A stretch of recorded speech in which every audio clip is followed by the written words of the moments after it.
Ah, it's fucking Okay. ice. Are we live? It says I am. I'm waiting to see that preview. There we go. Yep. We have a preview. We are live. Alright. So, we are live with episode 20 of this series. We are finally past Kanon's route. And like I said in the description, I'm still upset about what happened at the end of Kanon's route. That really upset me. But that's over and done now.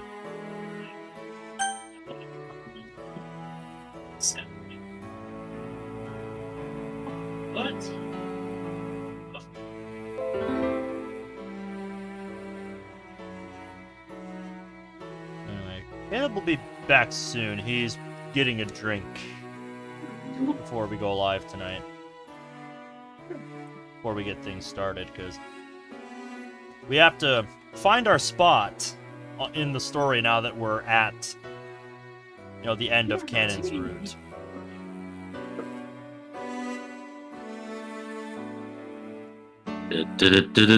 I'm back. Welcome back. Mm. Ninja and Great. Onyx, how are you two doing tonight? Hello, boys.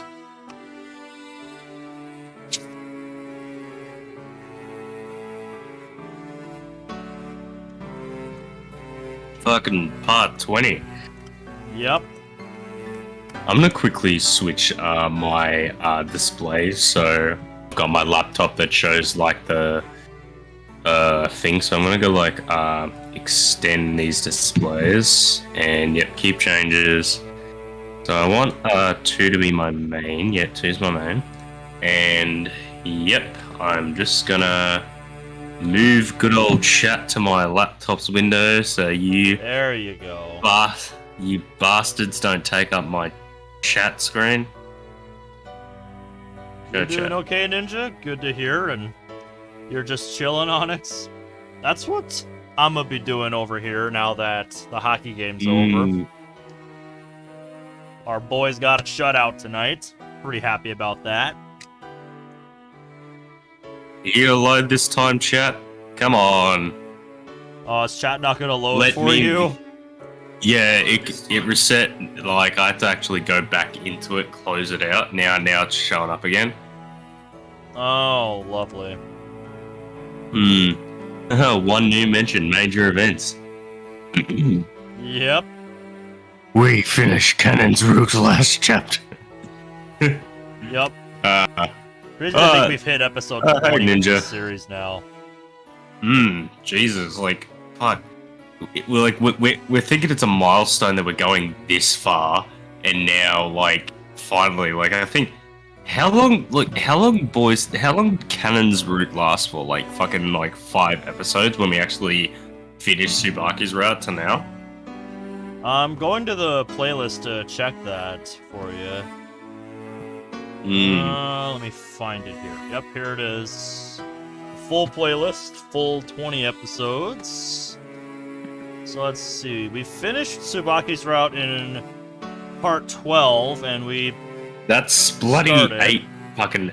that's 7 episodes, Jesus. Yeah, from the end of Tsubaki's route to the end of Kanon's route, it took part of 7 episodes to get there. This is gonna be interesting. Mm-hmm. But I've got my beverage. We're ready to go. Mm-hmm. You done about sending out ready. links? I'm about ready here, so... Yep, there we go. Got my microphone oriented the right way, so my voice sounds a lot clearer. That's a good sign. Yeah. I apologize, you tonight can- was a bit of a late start. But you know how it is with hockey and me. Our boys won. Fuck. Oh, by the way, Caleb, you know how we were talking about how somebody in the Fruits community server was talking about this game. Yeah, I remember that.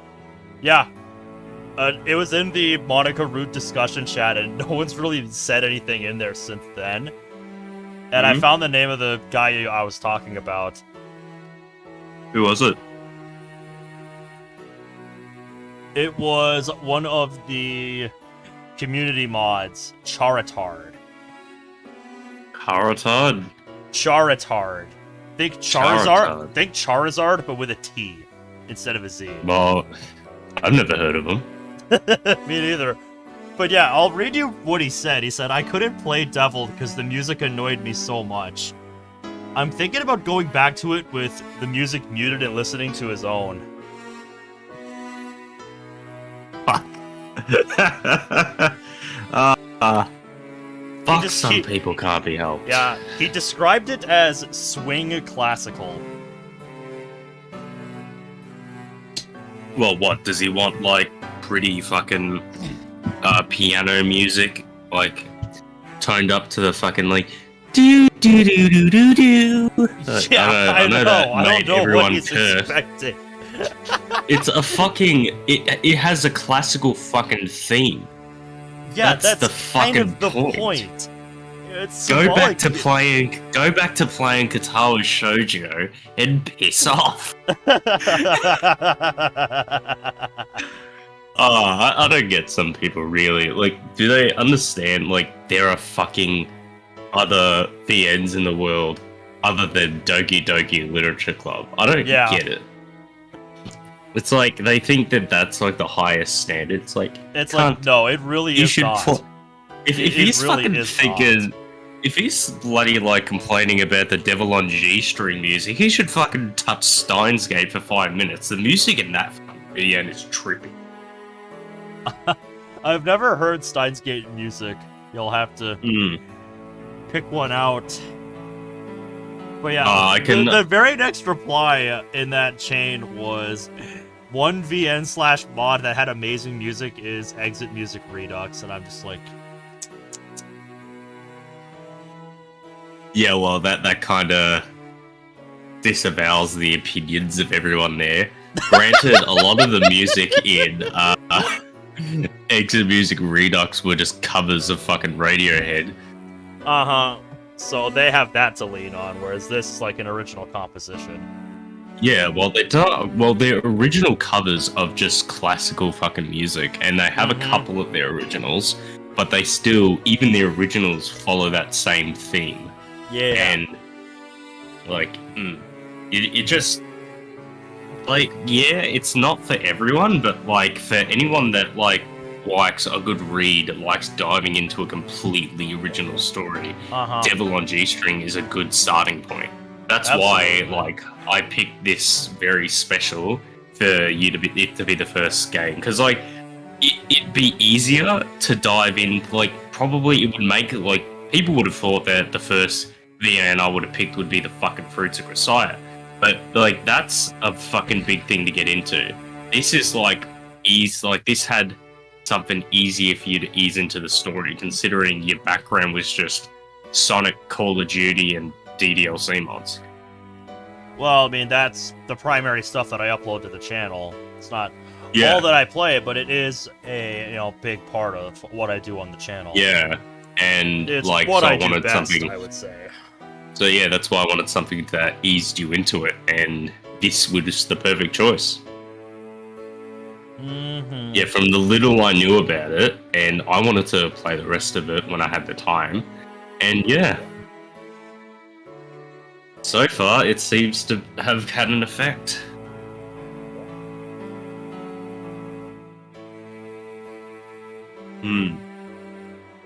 I'm trying to remember which was the first choice we were presented with Kanon here. We usually have to go back from the start and do the whole thing all over again. Remember, because we have to do that with Kanon's route because the choices are different. I suppose, yeah. Like I said, we just put it on skip. Now the walkthrough page fucking works. Yeah, that'd be right. Okay. Yep. Alright, Well, good end. Alright. yep. Yes. I'm gonna go into config and Make sure. yeah, I'm gonna go into config and turn the volume down for this while we do this. Is it it's scene just gonna text be a or lot all of text? this. Is it scene text or all I'm text? actually gonna Because hide that so we don't, get like seizure stuff going on. Let me check for you. System. Let's see. Skip mode, skip red text, cancel, skip at decisions is checked, so we should be good. Okay, so it's just leave that. That's fine. Auto skip red text. What does that do? Nah, turn that off. Turn that off. Because it'll be weird. Just have it just the skip mode. Yeah, I'm just gonna use control. Yeah, we need to find our Actually, spot. don't do control. See those two little arrows on the side? Just click it. No, the one at the bottom? Yeah, that one. Yeah, and we want, something about Kanon. Alrighty. So we wanted to stop holding control. Often with these it's like a bypass skip. Like it skips regardless of the settings that you have in place. Oh, the control. Makes sense. Yes. Mm-hmm. I hope we can hear the intro though, like with the master volume being low. If you want, I can turn it up before we get there. Yeah, should. Yeah, we'll know where it is because we know exactly where that point is. It's in sound. Yeah, I'm just gonna bring it up a bit. 50's alright. That's not too bad. Yep. We'll turn it back up when we get there, but it'll be a little while. Oh, I remember that. Remember he that snapped game. one of their fingers. Oh. Yep. It's like you thought you knew the rules of the game, and then fuck you. Snap. Fuck your finger. God, that was so fucked. Yeah, when things started to get trippy. Ah, yes, Gonzo. Yep. Yeah, don't be so dramatic. Hey, Zach, we're finding our spot, so how was your day, man? No. That's why the game window's hidden. Oh, here we go. Oh, yes! Yes, the opening. I'll put it back on for this. I have the sound at 50 right now. We're finding our spot right now, Zach. I did.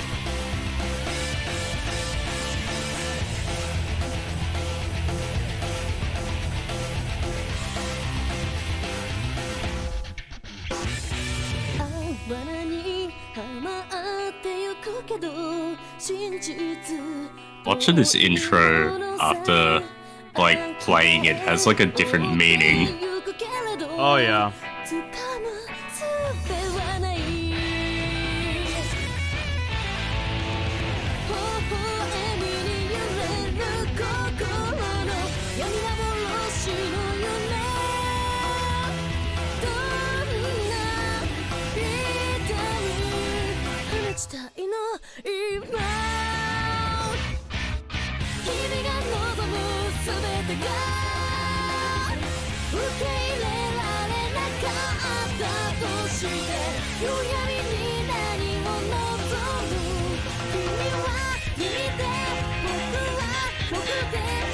Yep. It didn't need to go that hard, but it did anyway. Yep. Oh, fuck. And now I think we get the option to continue. Yep, next chapter. Next chapter. Awesome. And now we're back to skipping. So, I'm gonna hide the game window again so you guys don't have to see this shit. Because I'll give you a little preview of what it looks like. Oh, I suppose.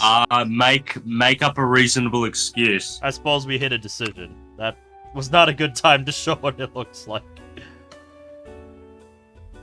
Okay, now if you want to see what it looks like. Fuck! Why does that keep happening? Fucking Christ. Yep. What's going on? There we go.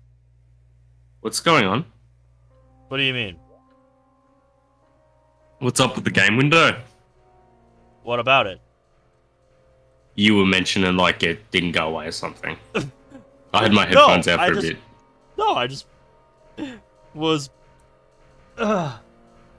hitting my hotkey for the window. So you guys, yeah, you want to see what it looks like when we're skipping? There you go. Now I'm gonna turn it off so you don't gotta. Oh, the game window on the actual stream. Okay. Yeah, on the overlay. Even if you don't understand what the fuck they're saying, it still hits harder than a truck. I've got to say, Caleb got that reference I made with the splash message. Yeah, you're a fucking asshole. Yep. It is. I don't like this woman. Yep. Fucking Zach making that reference in the thing. I looked at it once and I'm just like, you cringy bastard. Yep. Gotta love it. Why? It's from FNAF 4. That's probably why I don't recognize it. I was never that into FNAF. She's asking me for help. Alrighty.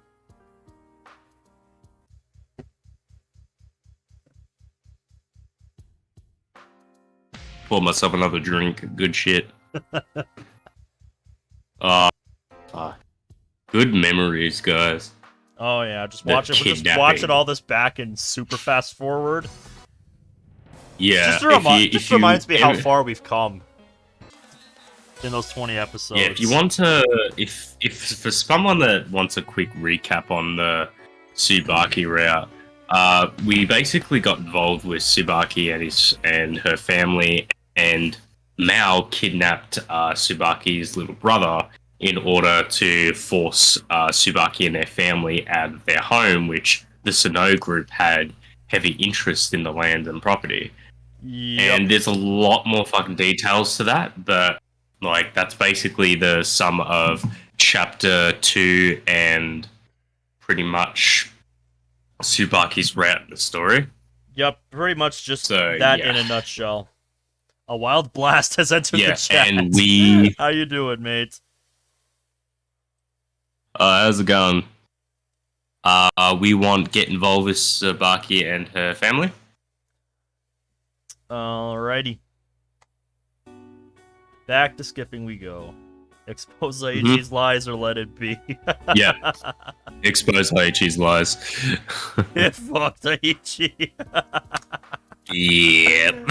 What's up? How are you guys? We're pretty good. My hockey team won. Now we just are finding our spot in the story here to start the episode here, because we finished Kanon's route last episode.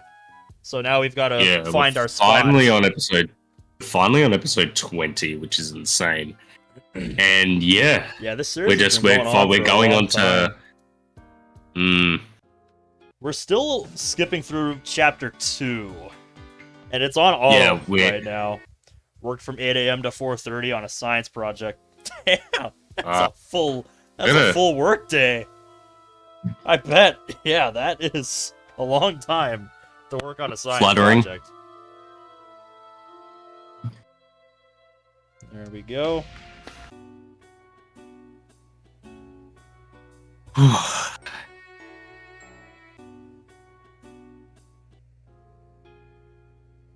Yep, Tsubaki's dark side. I remember that. That was honestly kind of scary. Fucking just skipping through this and just skipping. So unexpected. It's making me realize how fucking long Tsubaki's route was. It wasn't short. Yeah, it's just that I think we did longer episodes when we did. Yeah, ditch her while I can. And now I think we go on to chapter 3 soon. Yep. So chapter 3. Chapter 3. So this is the chapter where we got up to Kanon's route, so we go past that. So, Mephistopheles. I actually think that's what this chapter's name is Mephistopheles. Yeah, the Mephistopheles murders. Yep. What a good chapter. What chapter 4 is going to be fucking called? Yeah, I can't wait to find out. Yeah. I can't wait until we get there. uh, you release the killer Mephistopheles. Mm-hmm.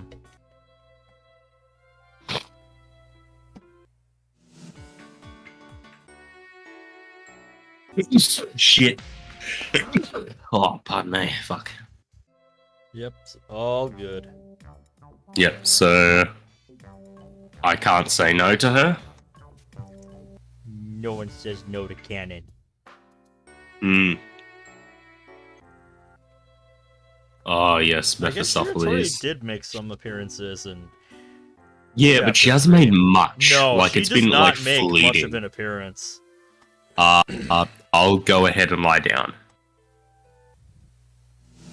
It's just a little snippet from mouth. Yep. Ah, yes, Yuki. Yep. I wonder if Yuki's gonna get any more screen time in Maybe, Chapter I don't 4. know. I have a good feeling that Yuki's going to get a lot of screen time in Usami's route because it seems to be tied to that character. Oh, definitely.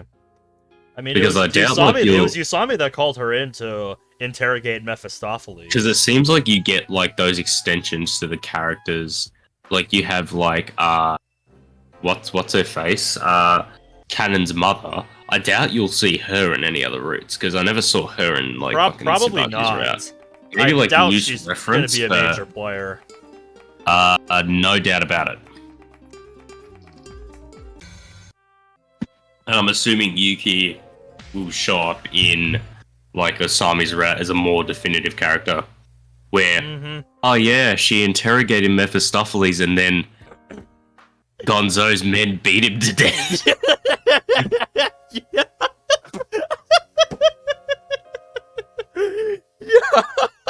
I felt so bad for her. It's like, fuck's sake. I like she asked how you to do random. one thing, and they couldn't do it because they got too fed up with him. I like just how random that it was. Like, I don't know if you have a screenshot of that line, but I it don't was just think like, I did, but I distinctly remember that. Like, we were just talking about something, and then I read the line, and I almost choke on the water in my mouth. It's like, Jesus. yeah, Rip just like it Mephistopheles. was just so casually yeah, that it just they got fed up and then beat him to death. Yeah, it was just so casual the way they delivered it. It was absolutely wild. Mm. And just the reaction was basically our reaction, just like, "Are you serious? He was beaten to death." Yeah, Fuck. it's just like, are you kidding me? For all that. The end of the Mephistopheles murders, beaten to death because they got sick of him. Yep, beaten to death because they got sick of his shit. Oh, like they're just like the climax point. Instead of like it just rising a little at the climactic point, it basically just like was casual and then just fucking stopped existing.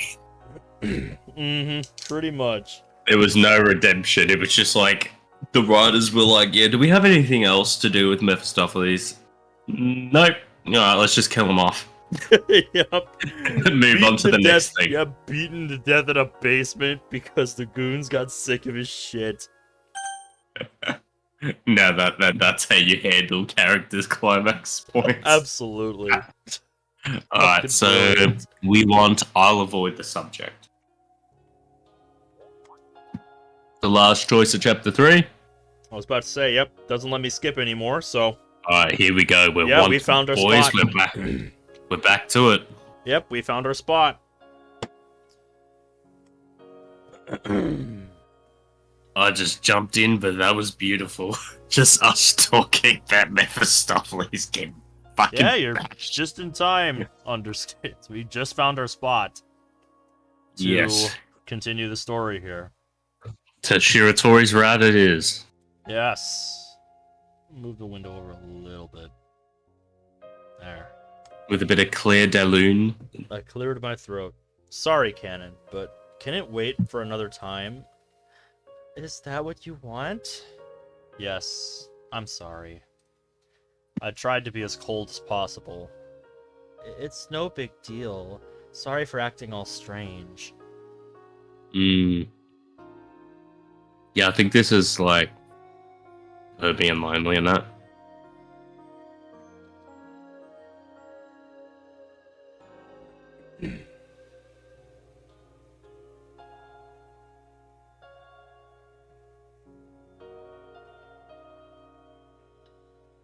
Just scrolling back through the history a bit to remember what point in the story this is.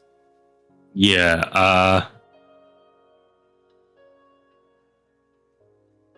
yeah, we're still on Shiratori's set of routes.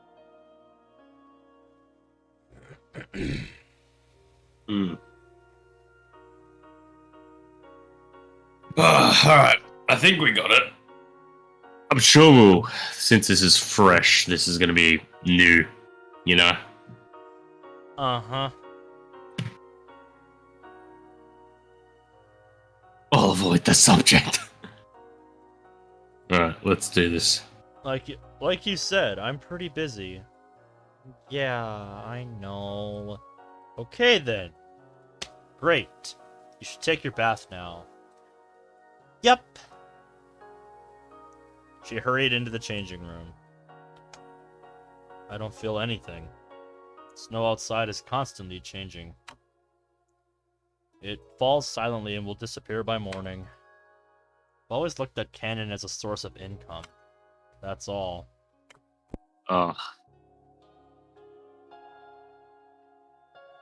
That line, though, and she'll never be anything more than that. Oof. My head hurts so much I swore my skull was about to burst. Decided to get to sleep early today. Yep. Any of the CGs? What do you mean by CGs? I flipped open the newspaper after seeing Kanon off the next morning. Right, now is the time for me to turn the sound back up. Yes. I had it Yes. at 90 before. That's much better. You can hear it. Even though Kanon was making headlines in the sports section, my interests really laid elsewhere. The conflict between the Sonoyama and Shine groups was escalating. Late last night, a firefight erupted in the vicinity of Central Boulevard. One man from Shine was dead, and 2 Sonoyama men were in intensive care after sustaining bullet wounds. Even our legitimate businesses are suffering from this incident. Nothing piles the work on my desk like falling revenues at the clubs downtown. The stress it's giving me might even be what's causing the headaches that have been brutalizing my vision. However, if Mao wanted to act, he wouldn't waste today's chance. Kanon's performance doesn't start until around 8 tonight, but the sooner we get Seijou to spill the beans, the better. Oh! Funny how we were just talking He's about not dead that. yet. Yeah, so is this before that happened? Does this route have any of the CGs? Surely no one would start a shootout in broad daylight. Yeah, this route has CGs. The thumbnail and what am I calling the overlay are 2 of the CGs of. No, this version of the game doesn't include the H scenes, but I'm gonna probably, after the routes are finished, like I did with Kanon's one, just put him into the NSFW section. Yep, it'll be a little Easter egg for all y'all on the server, so look out for that when we get that far. And if you want to be part of the server, check the description. I put the link in every episode. I still have to be careful to make sure I'm not targeted. Sup? Tokita isn't here yet? Yuki has had a hard time waking up this morning. I can relate to that. It's noon, you saw me. I'm at least awake by then. I knew any friend of hers couldn't be normal. Our boy Kyosuke once again being the voice of reason and common sense. Yep, I love it. Anyway, want to hear what I found last night? Sure, shoot. I was poking around the hotel Seijou had been living in, and I found his luggage. Anything interesting in there? A few things caught my eye. He had his passport and a plane ticket in there. The ticket was for a flight today. He was gonna flee by plane? Where was he headed? The ticket's for Hong Kong. So he was leaving the country? If the ticket was for today, then that must mean he was planning on taking some action today, getting the hell out immediately afterward. Yes, and one doesn't flee the country over any old crime. It must have been something big. Something so big the police would show up immediately? Yeah. Well, if we consider the possibility that Mao may attempt an escape as well, we should set up a patrol at the airport. Do you have the men to spare? Try watching the news for once. Yes, if you haven't noticed, we're pretty much fighting a war right now. The Sonoyama group has over 1,000 members, all on standby due to the current conflict. Of course, this figure's inflated somewhat by the inclusion of the street hoodlum associates and such. But naturally, even these members aren't spared from their harsh duties during wartime. How many people have been mobilized for Kanon by now, I wonder? Have you been targeted yet, Asai-san? Not many people know me by face. Been posing as a normal student after all. Just promise me you'll be careful, alright? Don't worry. Gunzo wouldn't give a damn if I was taken hostage. I think everyone's caught on to this by now. That sounds really lonely. He doesn't even have a response. Why is the Joker staring at me? I'm always astonished of like fucking Kyosuke's opinion of Asami. It's just yup. too crisp. Yup. Just like, what is this clown doing again? Exactly. Alright, who voiced Yuki? Was it you or me? That was you. Alright, I'm here. I heard a voice and turned around to find Tokita. Do you think you're late enough? Haru's the one who didn't come wake me up. What? I gave you 5 wake-up calls. This sounds like my brother's ability to sleep through literally anything. But you used to come by my house. But I don't know where you live. Stop going back and forth with this crap and let's go already. God damn it. We passed through the narrow alleys of Central Boulevard Precious. and headed toward the building that held Saijou. Hey Tokita, don't forget what you promised yesterday, okay? Tokita flashed me a confident smile. It'll be a breeze. Just kick back and enjoy the show. Yeah, so that one decision had quite the impact. Here we go. I think I voiced Mephistopheles, didn't I? Yes you did. I suppose now I can erase Dead from his name. Dead Kanon's route. Maybe I should update it to that. Yeah, because he was dead in Kanon's route. Yep. Hey, Tokyo, you think you could be any later? The moment Tokita sat down, Saijou screamed. The hell? You said you were only taking a break. What the fuck are you trying to pull here? Tokita frowned and glanced at Saijou apologetically. I'm so very sorry. Did something happen while I was away? What a clever response. The guy's not only been left alone, but he's been given booze, 3 square meals a day, and nap time for God's sake. Any more and he'd be in a jacuzzi at the Ritz with high-class hookers. Actually, I have some unfortunate news. What? What happened? Tokita shook her head and let her gaze fall. After letting a good amount of time pass, she Shit. finally responded. No, I don't want to do that. There we go. Those people... Well, it doesn't seem that they want to release you. Saijou was speechless. Tokita's tone was full of sincerity, yet it still bore gravity. I'm truly very sorry. She seemed to pale somewhat, as if to pretend she'd spent the past 24 hours bargaining for his freedom. However, Tokida's words weren't a lie. It's crystal clear that Saijou isn't going to be released. Yuki was also honest when she first met with Saijou, introducing herself as Yusami's friend. Perhaps telling the truth is some sort of rule of negotiation. Even so, I came back, since we're still negotiating. I think there's still hope, yeah? We should be able to win this as long as we have something to strike a deal with. A deal? Saijou stared unblinkingly at Tokita. Right. We can strike a deal as long as we have something with enough value for them to release you. You mean the info about Mal's plans? Huh? Like I said yesterday, He cut himself off. Look, there's no guarantee that I'll be released when I talk, is there? Kyosuke. She suddenly called my given name without an honorific. Tell him what kind of deal you can make. Tokita must be trying to demonstrate her power to Saijou. So I'm forced to be the bad guy. Is that it? Aren't you already, though?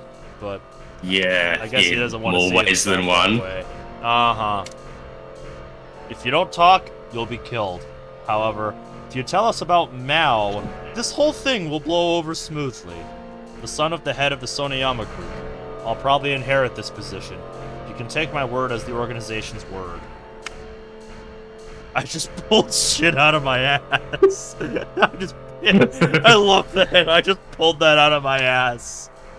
Tokita, who's on a first-name basis with the son of the group's leader, turned back to Saijou.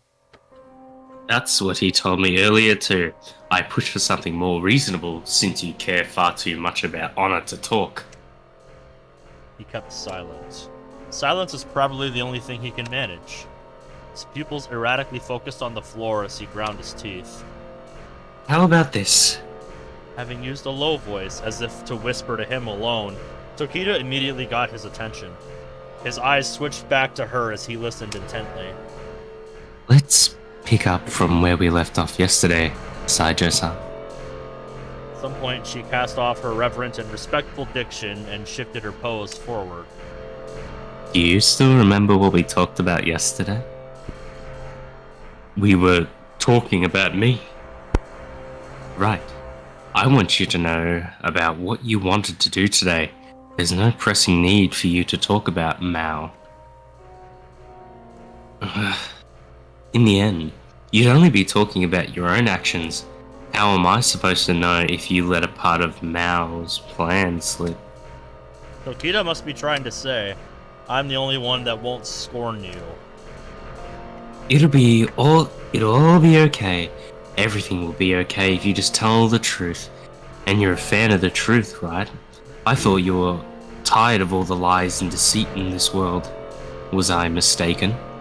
This is probably the coup de grace. 3 abstract yet tangible words will inflate his sense of greatness and stimulate his pride. Please, this is the last chance. Please give me something to work with. After that came the silence. Saijou's feet started to shake. And after keeping his head hung low for so long, he finally lifted it to stare at Tokita. Will he talk? Saijou flashed me an expression of horror before relaxing his shoulders with a look of exhaustion. At length, he opened his trembling lips. The target is a Kanon. The original plan was to throw a bomb onto the ice. Jesus, you think that's a bit heavy-handed? A bomb? I couldn't help but scream out. Yusami spoke up quickly as well. I checked your luggage, and you didn't have any materials suited for explosive productions. Saijou suddenly clammed up. I suppose it may have had something to do with the appearance of Yusami, the target of his hatred. Won't you tell me more, Saijou-san? You're a man who keeps his promises, aren't you? I was to retrieve the bomb on site. From Mao? Saijou didn't answer, but it was as good as a confirmation as any.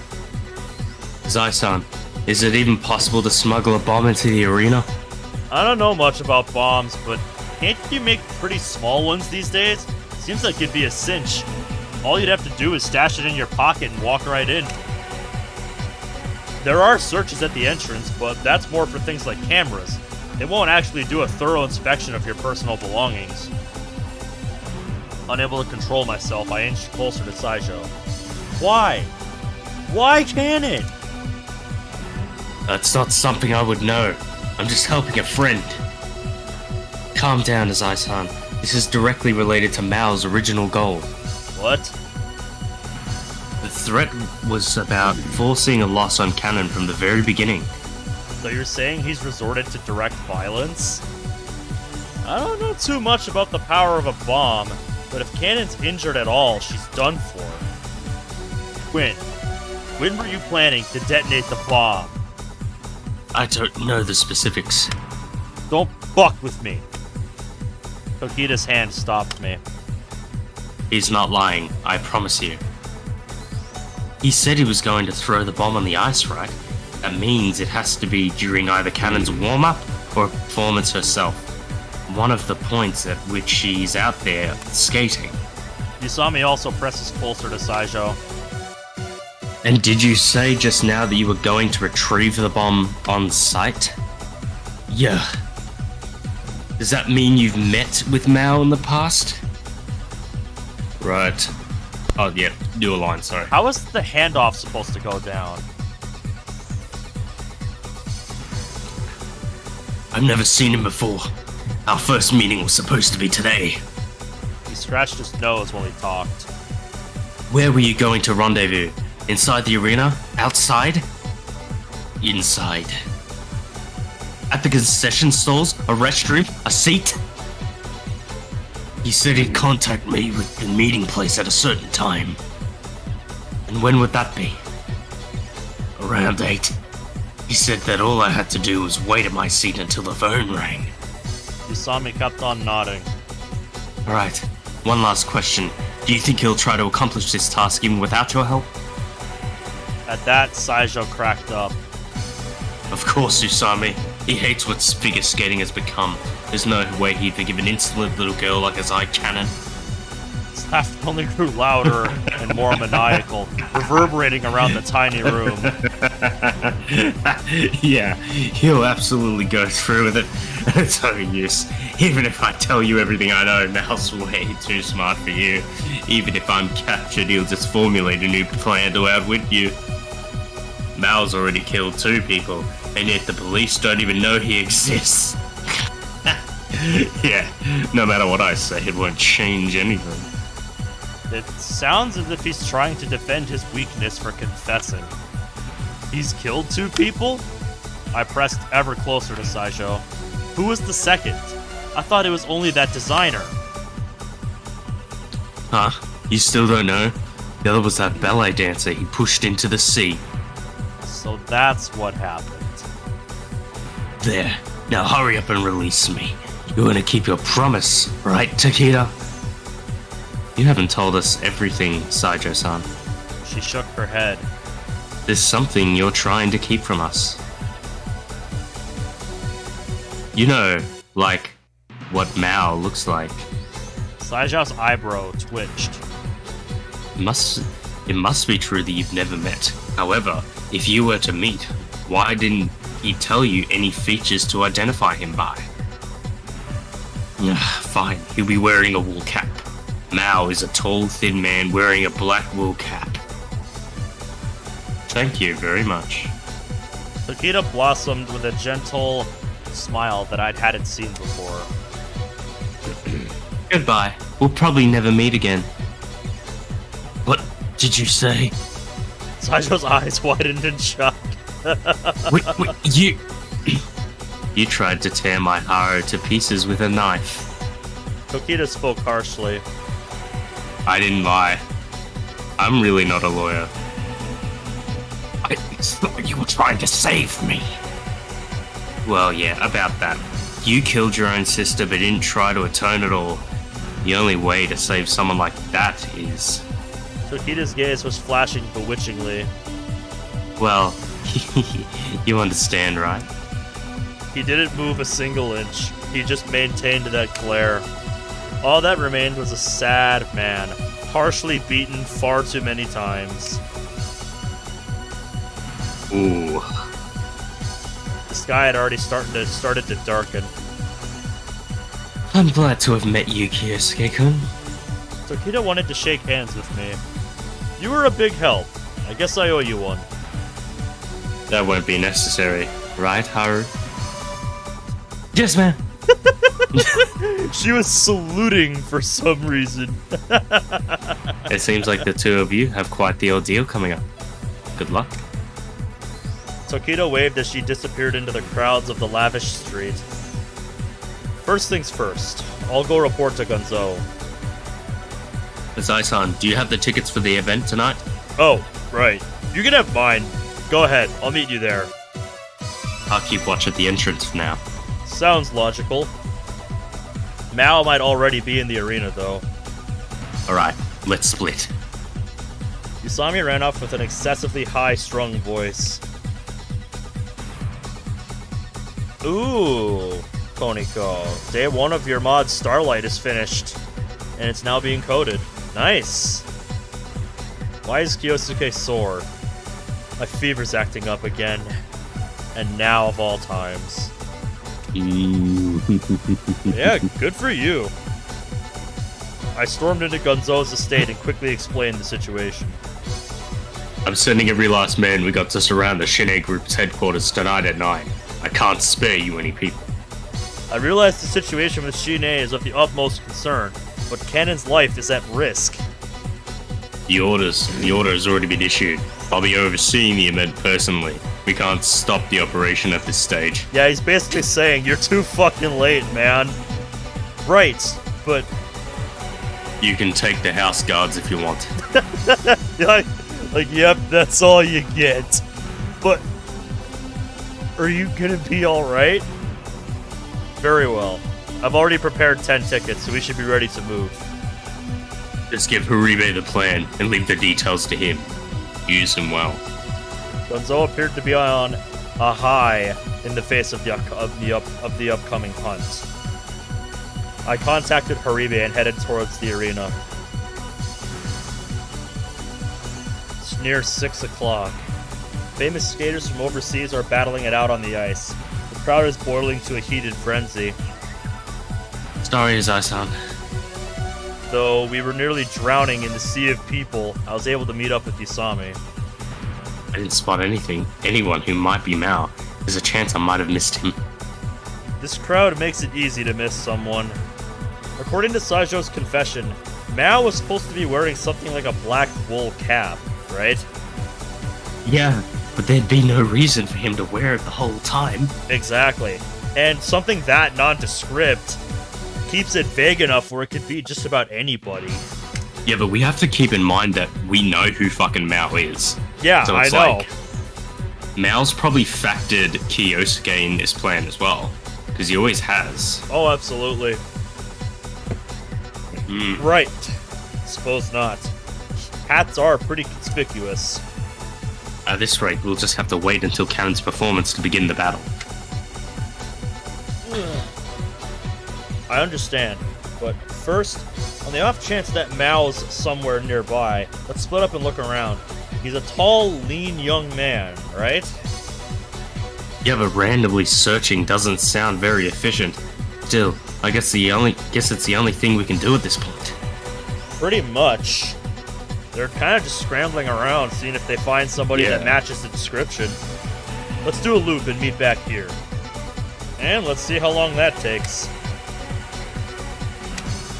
Good stuff so far. Haribe-san, how are things on your end? 8 Sonoyama men were scattered about the arena, including Haribe, who spoke over phone. Well, not too good, son. Until we get a better description of the guy, we're groping around in the dark. Lean young men are quite a dime a dozen. Yeah, I know. Sorry I can't give you anything else to go on. It's okay. I'm sure this mess has got you real anxious, son. Just contact me when you got a new lead. Of course I'm anxious. After all, if I don't do something... Fuck! Another headache. sorry, I'm just doing a text. It's all good. Is that Sonny, you alright? Yeah, I'm fine. Just fed up with my own stupidity. Come on, don't be so hard on yourself. Sometimes it's just doing what you can turns out to be quite useful. In fact, I think I just had an epiphany concerning Mal's plan. Look at that face, though. Yeah, exactly. That face is amazing. Yep, like, come on. Don't be so hard on yourself. God damn. Yeah. Let's hear.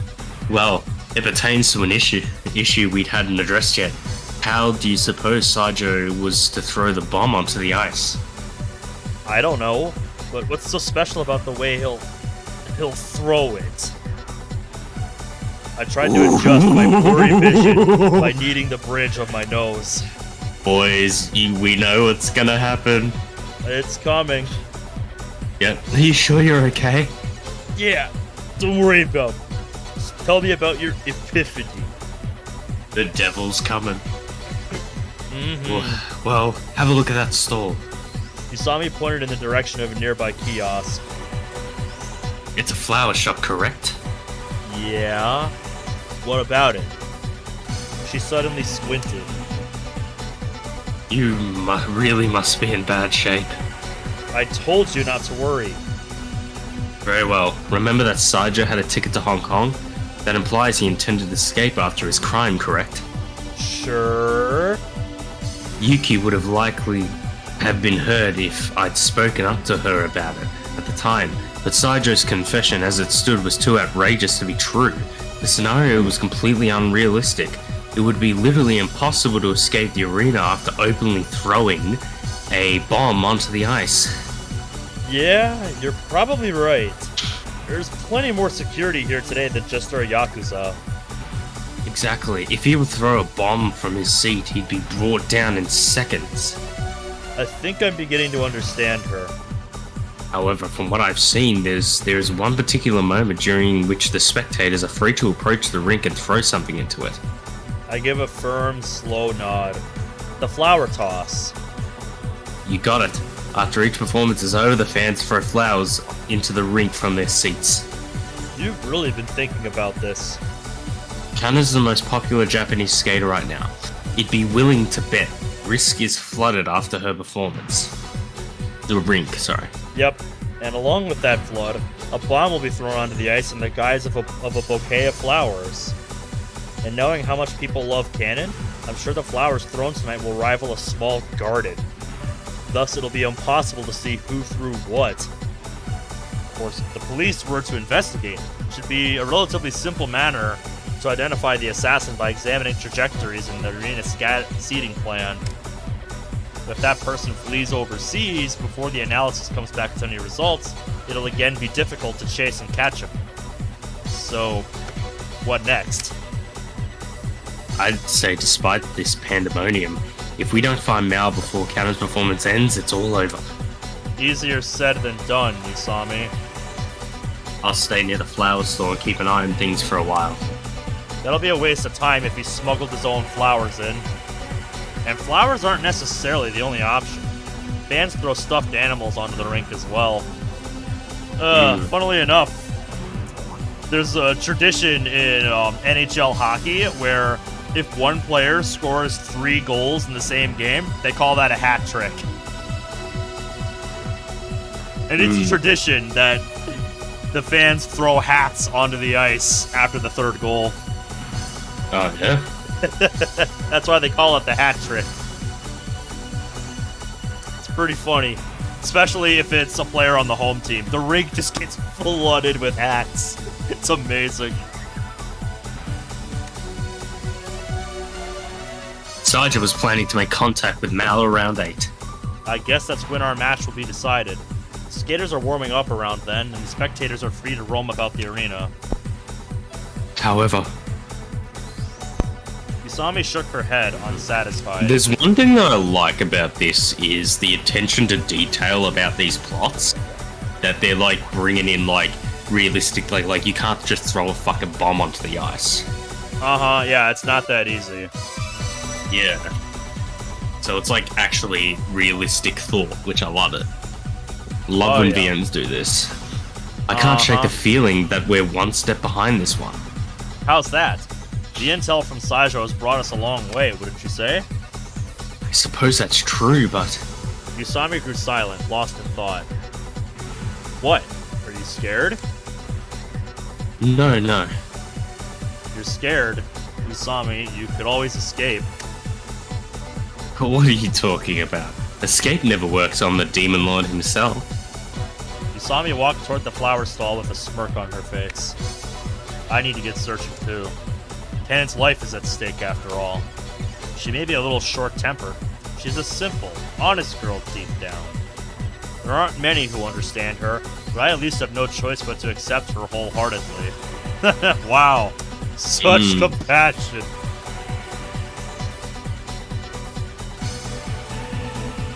Because even if it's only a name, I'm Kanon's brother. Why now? Damn it, my head hurts. Here we go.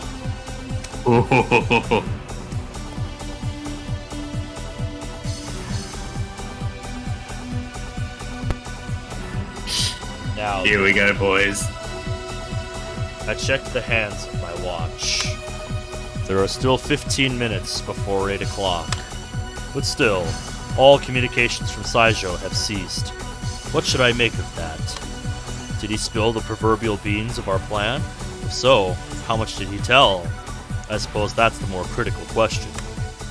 Did he tell them that I'd be wearing a wool cap? Oh well, I'll make my move. I will give you a glorious death. I took the cap out of my pocket and donned it as I walked down the corridor.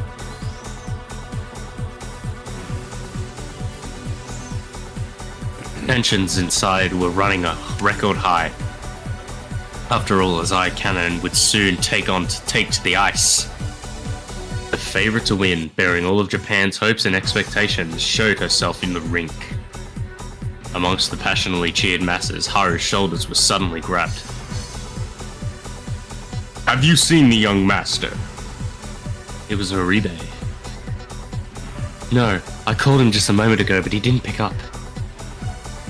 The crowd screwing with everyone's signal reception. Haru was worried.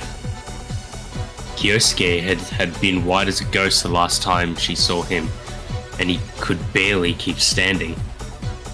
Look, we're almost out of time. We'll just have to take care of this without him. I'm sure Azai-san is doing his best to find Mao as well. Alright, a black wool cap, right? Yes, we can't afford to let him get away this time, no matter the circumstances. Haru exchanged phone numbers with Oribe. A test call between them went through, albeit barely. Wow. Perhaps their phone models had good compatibility with each other, or they were using the same service provider. That would help. Haru weaved through the crowds, keeping her eyes on every lurking corner. It was now precisely 8 o'clock. The skaters were practicing on the ice, gliding around and launching themselves into the air. The monstrous audience cheered and applauded whenever one of these jumps was completed successfully. Haru made her way to a row of seats very close to the ice as she intently watched Kanon dash across the rink. For a moment she thought that their gazes met. However, Kanon didn't seem to recognize her at all. Was she too deep in concentration? It was entirely possible, seeing how even the actions of other skaters didn't seem to register with her. Yeah, because she didn't tell the outside, like anyone outside of herself, like when she was skating before. Pretty much.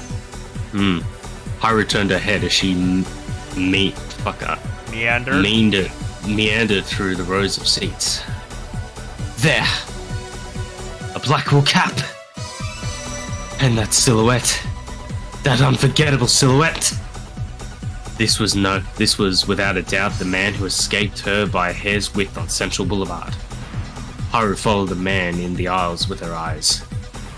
She charged forward, dialed Horibe's number and pulled the cell to her ear. Fortunately, it connected right away. Here we go. Horibe-san, can you hear me? I see him. Haru asked for confirmation while continuing her pursuit. You see him? I'm chasing him right now. Fantastic. Haru's steps got even lighter. Uribe seemed to have locked onto Mao as well, so... Surely this time she'll... Uribe yelled, panting. He's at the concession stand. Looks like our man was gonna wait for Saiju in the snack line. Eh? Haru's mind suddenly went blank. They're talking about different people. How? She stopped dead in her tracks. But he's right in front of me. Mao's right over there. You saw me should be drowning in confusion and helplessness right about now.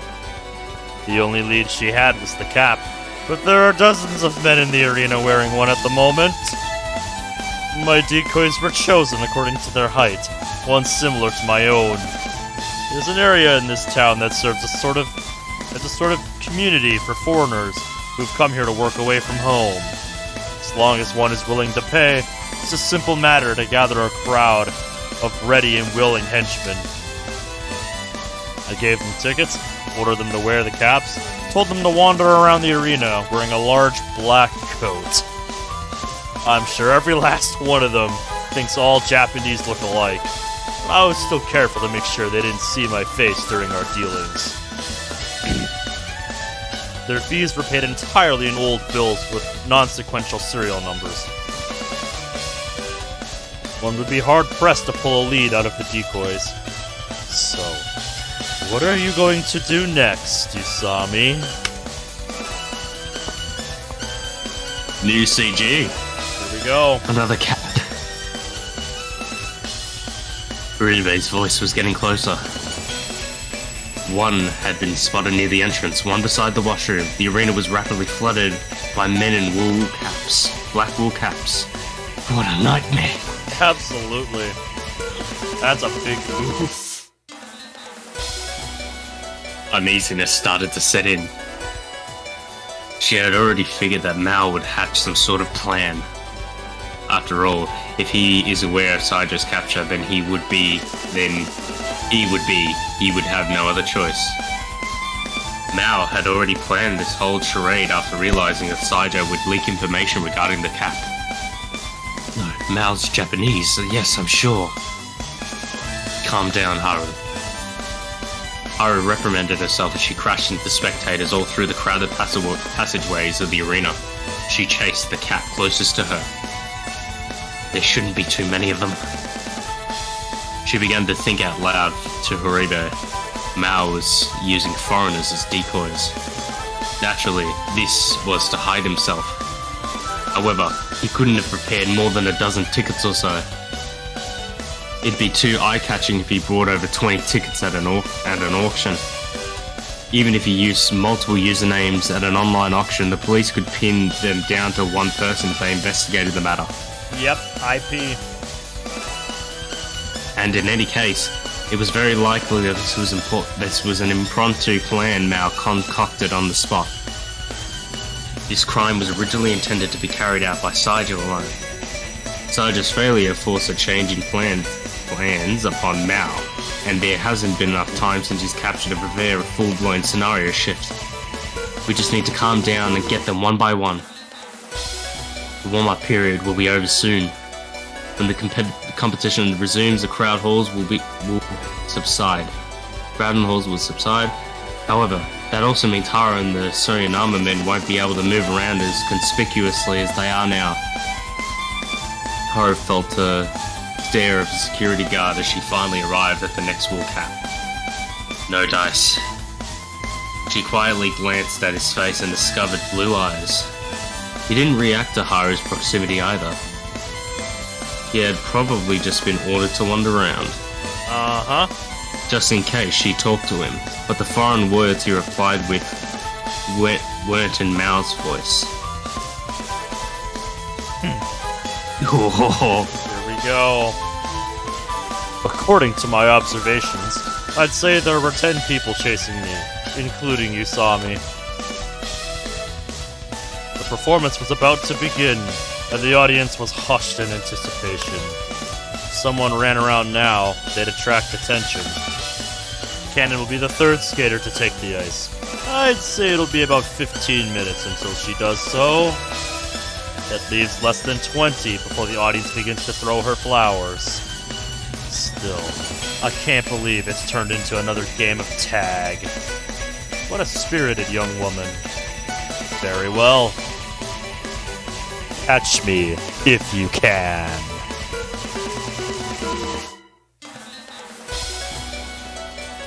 The arena's speakers announced the competitor's entrance.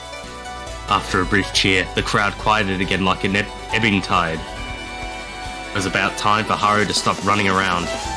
Nevertheless, she couldn't bring herself to give up. Now when she's this close. Oh yeah, this is getting good. Yep. What a fucking start. After all, there were less than 20 minutes before the end of Kanon's performance. Haribe called again. We've got 3 over here. What about you? 2. Neither of them are Mao. What the fuck is going on here? God damn it! Haru began to think. She needed to stay calm. She braced her gut and to resist being overwhelmed by the situation.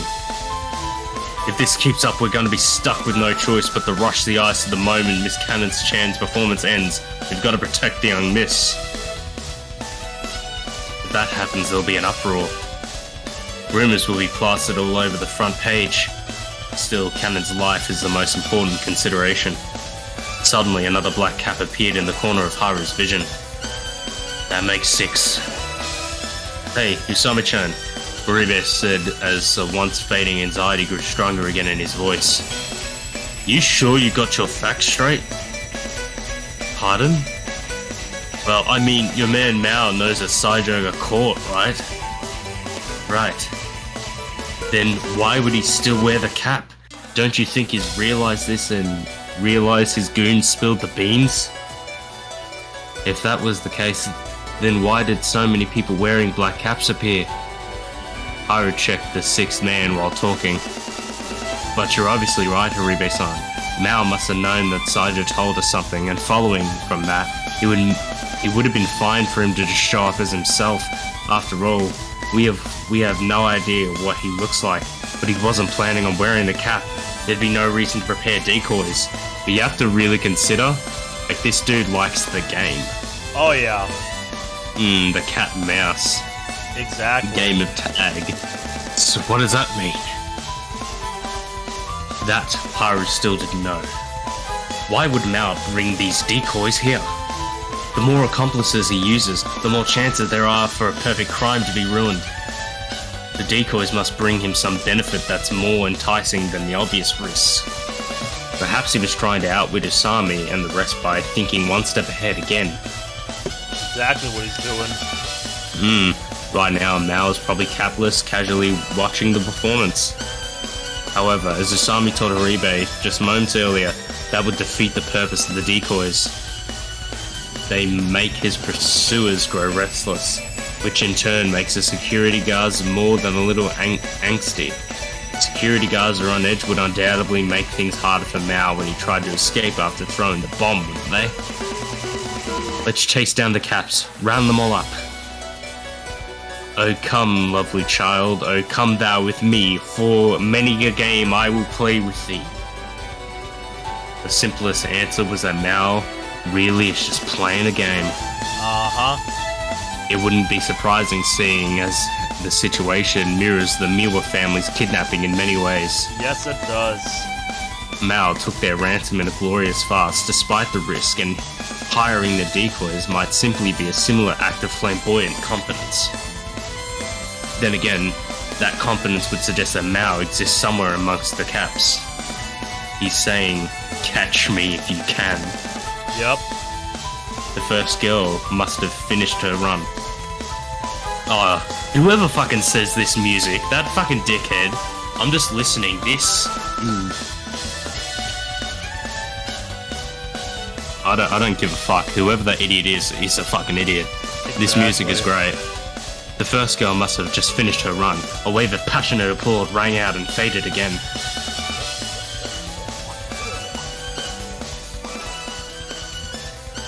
You're turning it down? Just a bit. Oh, yeah.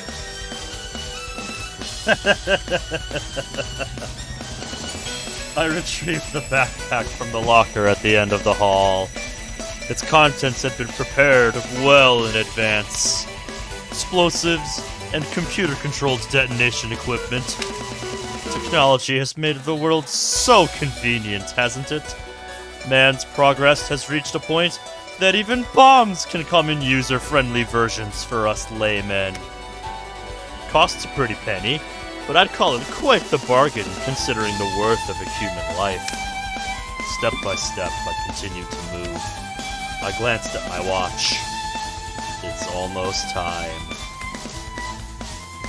Usami should be flustered beyond belief right about now. The more anxious she gets, the cooler her head will get, and the harder she'll search for me. And of course she would. Kanon's life is at stake, after all. I'll be just a second. I'm just gonna go to the bathroom. Sounds good. However, that girl still has a long way to go. I mean, just look at all the special service I've been giving her. And yet she still hasn't caught me.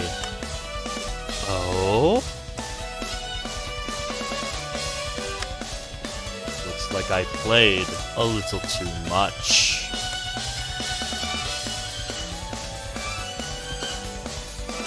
Woo! Man, this is getting good. This is getting real good.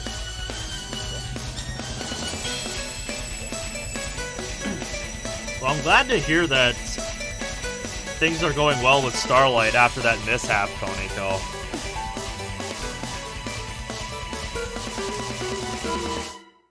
So I remember you were talking about that the other day.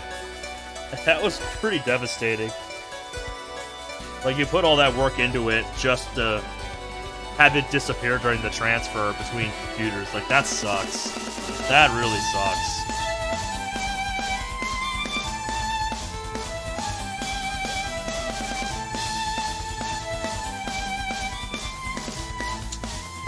I don't know why it says no data.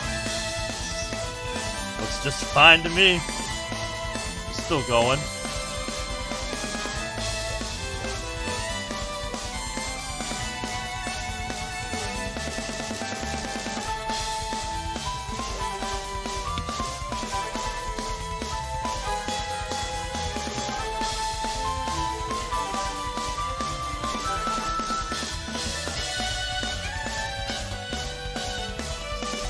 Hello, boys! He's back. Oh yeah, you think I'm gonna take very long to waiting for this fucking awesome shit? No, fuck off. Oh, I'm yeah. seeing this to the end. Yep, we reached back to Usami. Yeah, I You just went to the missed, toilet, got myself bit another of- drink. You just missed a little bit with Mal. I like this. I like these lines in particular. Yeah. Like, that is chilling. Oh, But now I'm curious to see what he means by this. It looks like I played a little too much. let's have a look. Haru stopped her restless footsteps. A security guard had just come to question her. That's a bit too powerful. After an Yeah. apology and an excuse, she had immediately gone after the cap in front of her again. At this point, she's just hoped that this would be the last one. We can only hope. Based on Haribe's most recent figures, this was the 10th cap and coat. Even if there were no more decoys in this, the timers was pretty much up. Yep. Kanon's performance was starting. Right at the Valkyries echoed throughout the arena. Oh, that performance. Yep. The applause rose to ridiculous volumes of a countless number of times. Kanon's popularity was truly a thing of wonder. Oh, look at it. Fuck. Bless you. Oh, thank you. Haru caught up with the cap. Caleb was attempting not to fucking sneeze again, as there was things in his nose that had made him impossible to read. Oh. But still, in this instance, he carries on. Woo! Let's go! At this distance, she could reach him and out and touch him. Mao's silhouette came to her mind again. The tall, lean man in front of her matched her memory rather well. Excuse me. Surprised, the man's shoulders shook. Is that you, Mao? He seems to know Japanese at least. The man keeping his back to Haru stopped moving. He carried a backpack on his left shoulder. I think that is. You are Mao, aren't you? Haru moved. She reached out, trying to grab the man's arm. But she caught only air.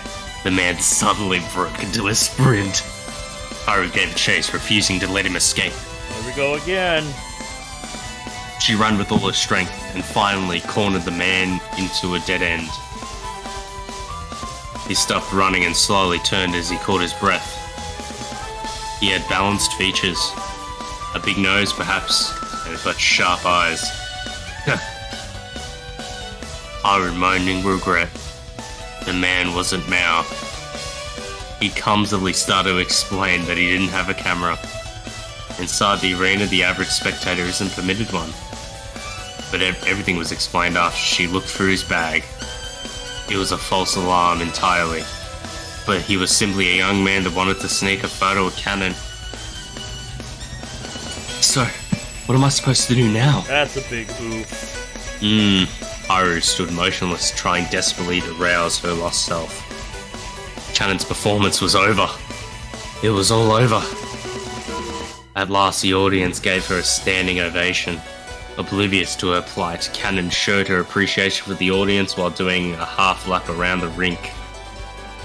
And before she completes her round, the flowers thrown for her will bring with them a bomb of terrible destructive power.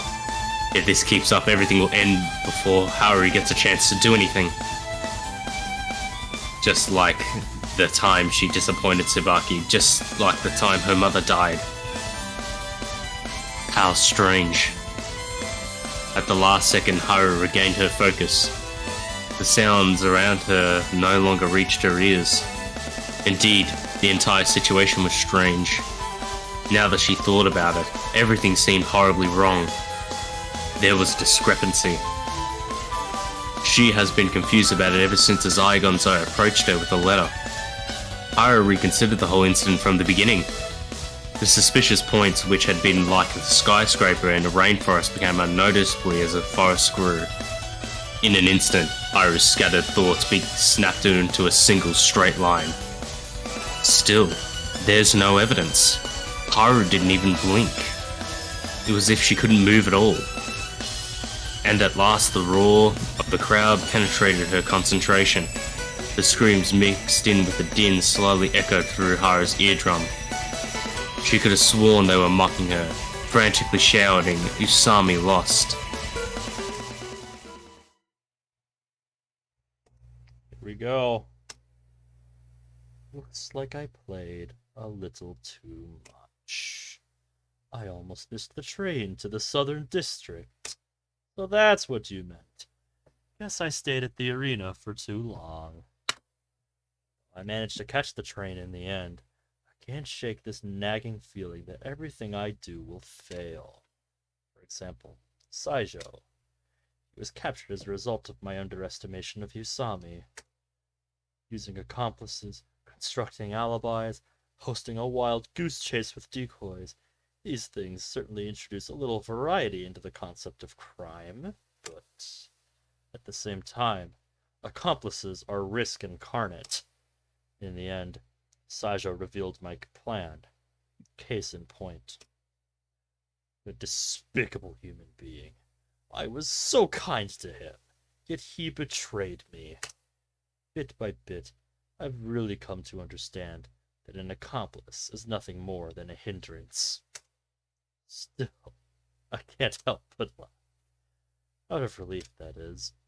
I'd almost like to thank Saijo for passing my feint onto those who would oppose me. My real target isn't Kanon. What? It's you, Azai Gonzo. What? Are you for real? Hello? Oh my god, that's why Gonzo put their house guards on. Fuck. That is fucking genius! It's not a good idea to stay in a place with so many cameras for too long. After taking a detour halfway to retrieve the bag with the bomb near the train station, I've arrived at Gonzo's mansion. I suppose the devil has smiled on me this evening.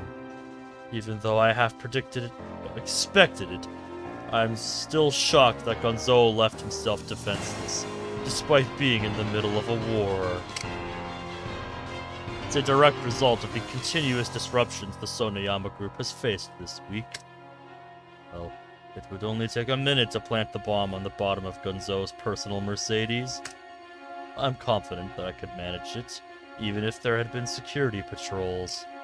But in any case, tonight at 9, the General will enter the battle with Shine himself. He plans to wipe the small fries who dare challenge the Sonoyama Group off the face of the earth, apparently. Everyone in the Yakuza knows about this, so obviously I know of it too. Just a moment. The car will park near the front gate to pick up Gonzo. I'll aim for the moment the driver leaves the car to get Gonzo. Gonzo would never have thought he'd be killed this way. Car bombs and the like simply aren't in Yakuza protocols. These mafia types announce themselves first. Then they declare their intentions and charge right in for the kill. It wouldn't be honorable to take an enemy's head without going through the proper procedure. This is especially true for the highly traditional Shine group. The only problem will be the police. Same reason that Gonzo won't suspect a thing. The police will have a good chance of guessing that the person who killed Gonzo wasn't someone from Shine. However, that's as far as they'll get. First off, I won't leave any evidence pointing to me as the culprit. The wool cap is a bit of a joke, but it's also here to guarantee that I won't leave any hair on the scene. Naturally, I'm using latex gloves, so I won't leave fingerprints. Well, there's a chance that fibers from my clothing will be left behind. My apparel tonight consists entirely of cheap goods from local department stores. Anyone could buy this stuff. Even if I chose to be a little lazy, the bomb would blow most of this away. I took one single, most important precaution. Gonzo is undoubtedly wary of me, despite the fact that he's heading straight for the chopping block. Those who remain will likely ask, where was that most suspicious Mao during Gonzo's last fatal battle with Shine? Thus, I thought I'd give them an answer to ease their worries. Oh, he was angry at the estate of the figure skating world and busy brooding over his grudge against his Kanon, its representative. Hence, my utilization of Saisho. Did I fucking knew it. I fucking knew that this whole Sidro thing was a fucking play. I pretended to criticize figure skating with as much jargon as possible. Though I was passionately describing the new judging system, it was only a very average, normal opinion that many average, normal people hold. But Saisho won't know that, of course. The same goes for my political ideals. I don't even have a scintilla of interest in this country's future. I admit, I occasionally make some harmless comments that I have no intention of answering for, but that's more like stating your opinion about watching a movie than it is preparing for a revolution. I feel no need to spout my beliefs to the masses. I simply act on them. The more perfect those actions are, the better. Ah, the car is approaching. I hid behind a nearby house and watched the Mercedes-Benz park near the gate. An oversized skinhead stepped out of the car and disappeared into the house. Excellent. Oh, here goes. This is chilling. There There's not a trace of another person in the vicinity, and the bomb was installed successfully. I set it to explode at 8:50 exactly. That's 10 minutes from now. It takes at least 15 minutes to get into Shine's Central Boulevard's headquarters by car, even if you speed the whole way.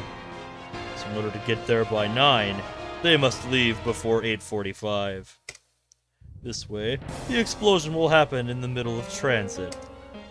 There may be some collateral damage to nearby pedestrians and vehicles, but, well, that's nothing more than a terrible case of simple bad luck.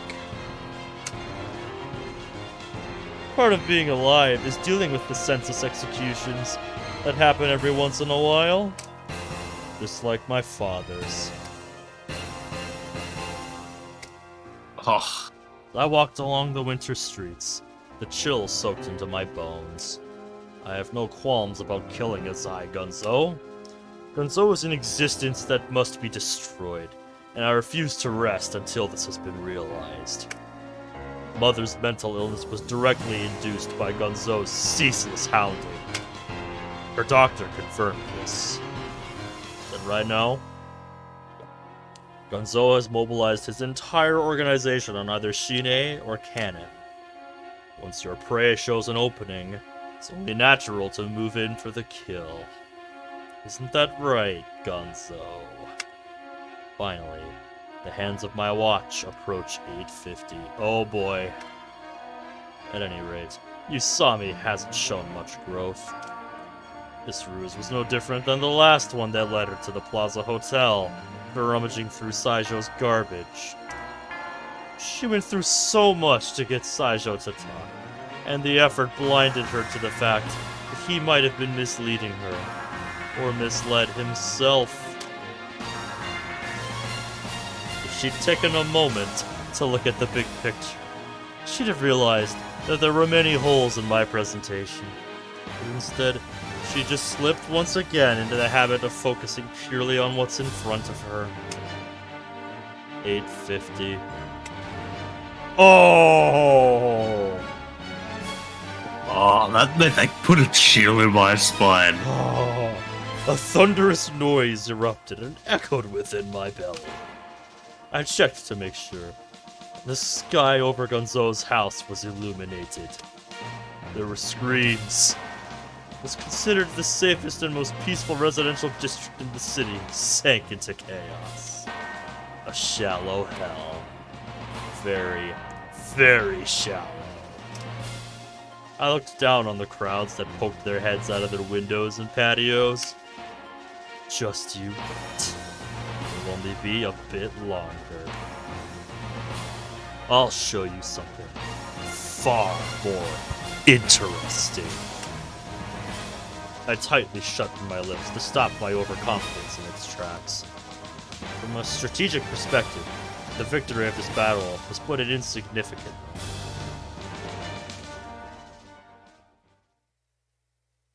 Wow. Fuck me. Ugh. Here we go.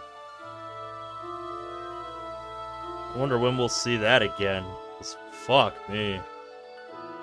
That was genius. It really was. We had like suspicions that like something like this was like a ploy, like he was just using freaking Mephistopheles to hide his true agenda. Yeah, basically just a giant distraction. Jesus, fuck.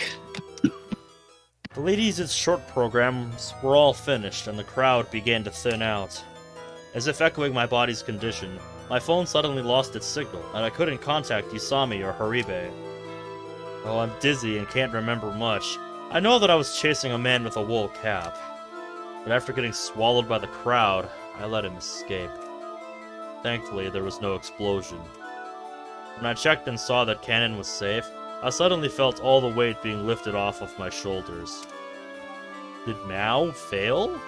Or rather, did Usami stop him? The words of a passing pair of lovers reached my ears. there was an explosion in the southern district. Though I'm not usually one for eavesdropping, I thought it was of interest and began to listen closely. Yakuza seems to be a boss. Must be related to those shootings downtown. There's no peace in this city anymore. Just when I went looking for a public phone, I heard someone call out to me. Ozai-san, You saw me, with her brilliantly sharp eyes, was standing there. where have you been up until now? Oh, sorry. I explained the situation. You had me really worried. I kept thinking you might have collapsed somewhere. Didn't I tell you not to worry? Anyway, I just heard some crazy news. Yeah, I can imagine. She suddenly turned away. What's wrong? Nothing. The corners of her eyes trembled slightly.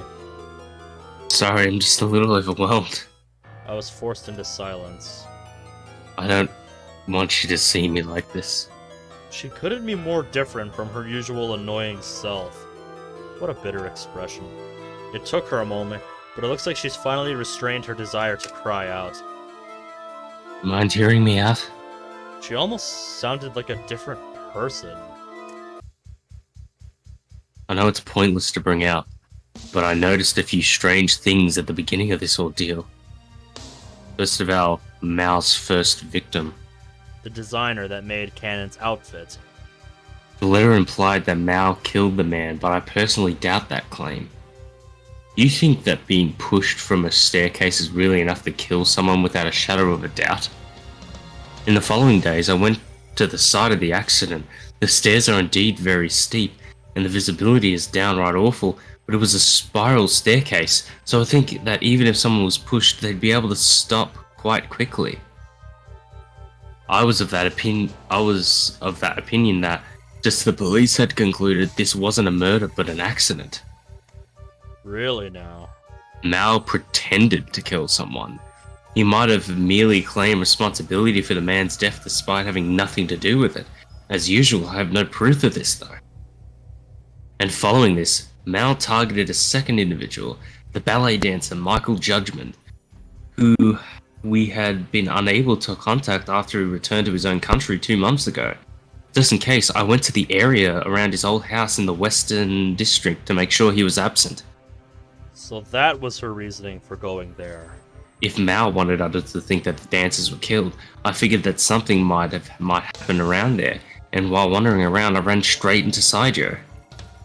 And lo and behold, something did happen. There was a trail of blood leading into the sea. I had originally thought that Saijo killed Mr. Judgment, but there was no blood on his coat. If Saijo used a knife to kill someone, there would be splatter on. After going through Saijo's things, I discovered that he had picked up Mr. Judgment's foreign driver's license. His driver's license? Finally opened my mouth. However, I would argue that it was probably a fake. Even if Mr. Judgment did fall into the sea, why would his ID land so conveniently there on the Boardwalk? Maybe Mao left it there for Saijo. Isn't this the whole point of pushing someone into the sea to delay identification of the body? I find that hard to imagine. So you're saying Mao pretended to kill someone again? Yes, but while we know this, Saijo believed it wholeheartedly. Why would Mao do something like that? What's the point of faking murders that only Saijo believes to be real? I can't say for certain. Still, these two fake murders are the strongest leads in the entire incident. Leads? But the most suspicious question remains, why didn't Mao simply threaten Kanon herself? Oh, yeah. He clearly knew about Gonzo's residence, so there'd be no question that he knew where a celebrity like Kanon lived. Even if he didn't know, he could still leave a message for her at the school, the practice rink, or one of countless other places. Well, they're family, so the message will get passed along sooner or later. No, that's a pathetic explanation right off the bat. There'd be no point in dragging things out like that. I had thought that Mao was playing his games again. Yeah, he must have been. Guess that makes this just like the kidnapping case then. This was just another challenge for you from the beginning. No, I was dead wrong about that. Mao was serious. He planned this meticulously and then acted like he was playing. He managed to fool every last one of us. Usami lowered her head and quivered a bit, as if she were gnawing on her defeat. Mao's true target was a Kanon. What? There's no doubt about that. Suppose the fact that Kanon is unharmed supports the theory, but... Mao used this ingenious ruse to trick us into believing that his true target was at the arena. His use of Saijou was the clearest example of this slate.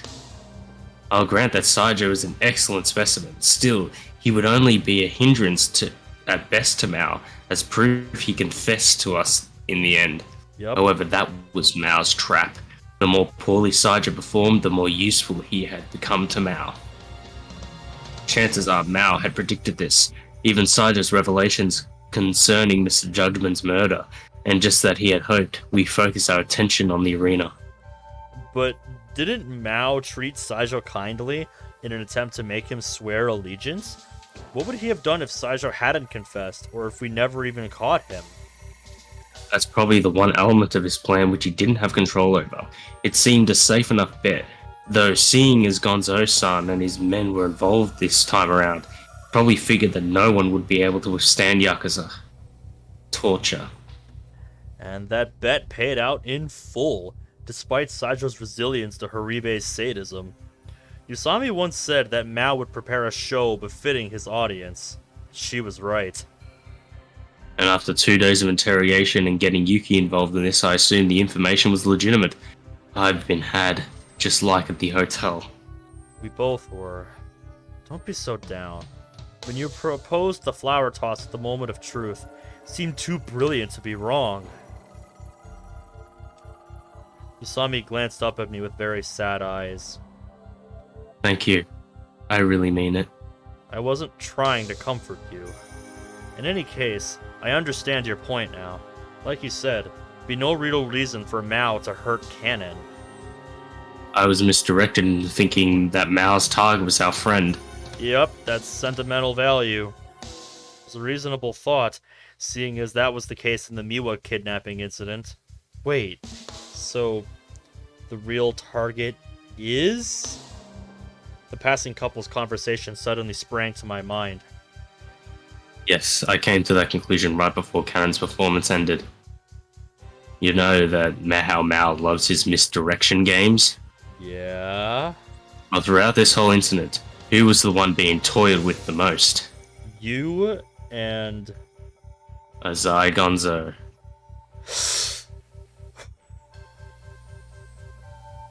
You didn't read that line. Yep. That's fine. That's precisely the reason the letter was addressed to us. To the monster and my beloved hero. My life was targeted over the course of this incident. So what about Gonzo-san? He's been quite busy with that other gang, hasn't he? Gonzo would never suspect that Mao's fangs were actually pointed at himself. Remember, though, this is a hypothesis through and through. I was worried that I had missed something, so I dilly-dallied around rather than reporting in. I wish I had called him earlier while there was still time. How? Screamed without reservation.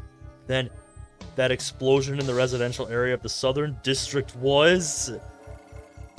Some attack aimed at Gonzo. I can't believe this. Gonzo can't be dead. Have you tried getting in contact with him? Don't tell me we're too late. I couldn't suppress my anxiety. Alright, look, I'm just gonna go check on Gonzo's house. No, I should check the hospital first. Damn it! Man might be a demon, but I owe him my life. Wished for his death many times, but now that it's actually happened... You really are a good son. Stop joking around. Gonzo dies, a shrimp like me's done for. Rest assured, Azai-san. What? Sami spoke calmly. Gonzo is perfectly safe. My limbs lost all strength. Could do nothing but blink repeatedly. I eventually calmed down.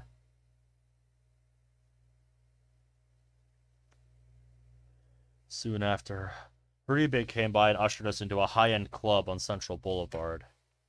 A single normal customer was inside. The hostess wasn't there either. Did you think I'd die, boy? Well, hello. The giant acknowledged my arrival before taking a swig of strong whiskey. Yes. I'm so glad you're safe. A deep bellowed laughter echoed through the club.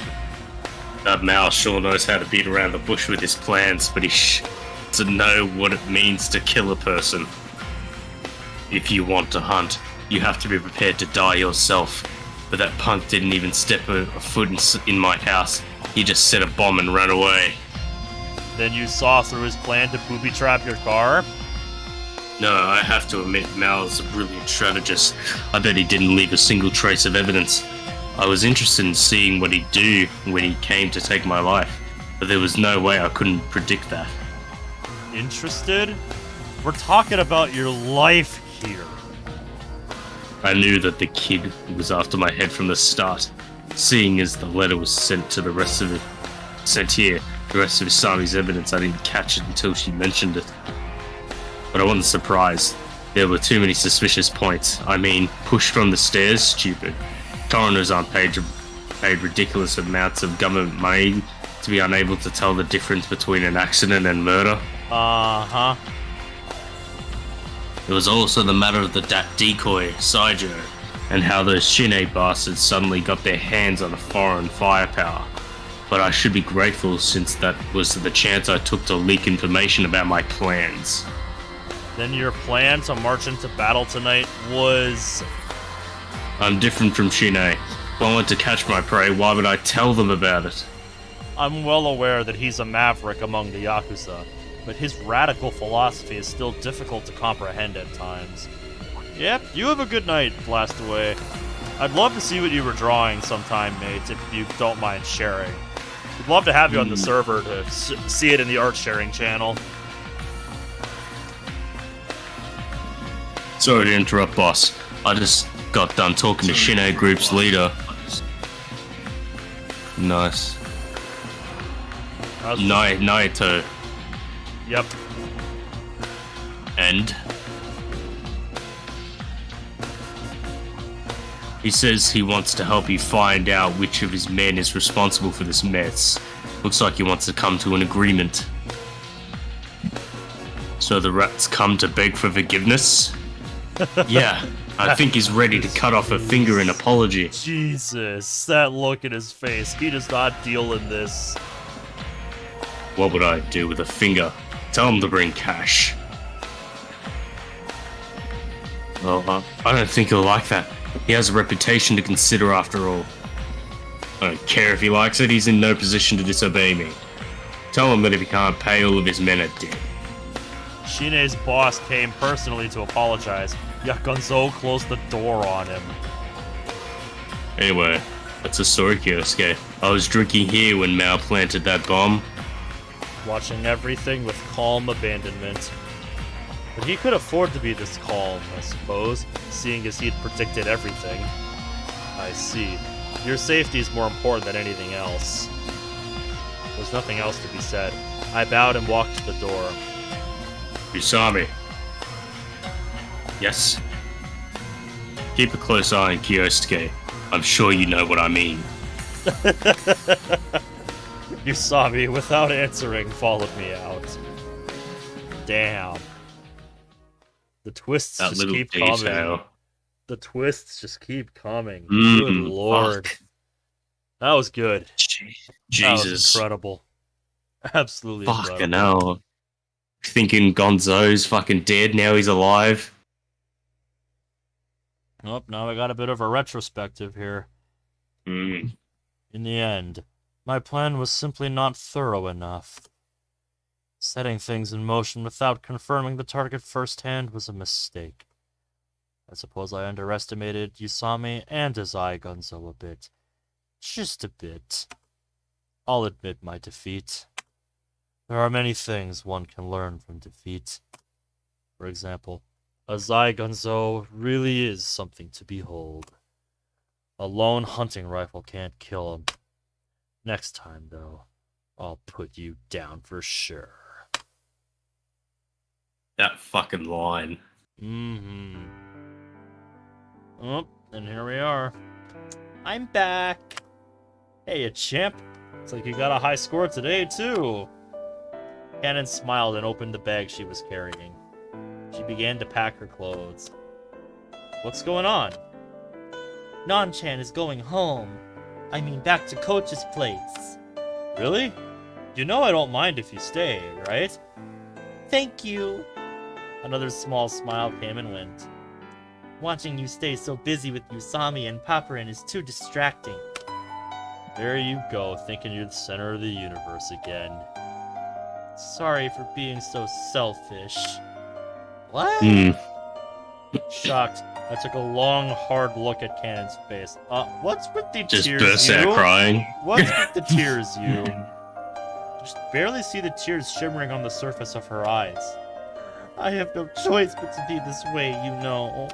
I just can't keep going unless I really believe that I'm the best. That I'm the one that's always right. I'm sorry, okay? Bye-bye. She bid a sudden farewell. As if she had set her heart in stone, Kanon's hands furiously, incessantly packed. Did something happen? No, but nothing happened at all. And that finally gave me the courage to give up. Her eyes were full of sadness. The tears within burned as if scolding me. I could only stand there dumbly. Should I have given more thought as to why Kanon came here to rely on me? We're siblings, only in name. No doubt there was something. I like how the story punishes you for not doing the route. I know, it's so sad. Fuckers. You know, the days I spent here were more fun than usual, since I knew you'd be waiting for me when I got home. I didn't do anything.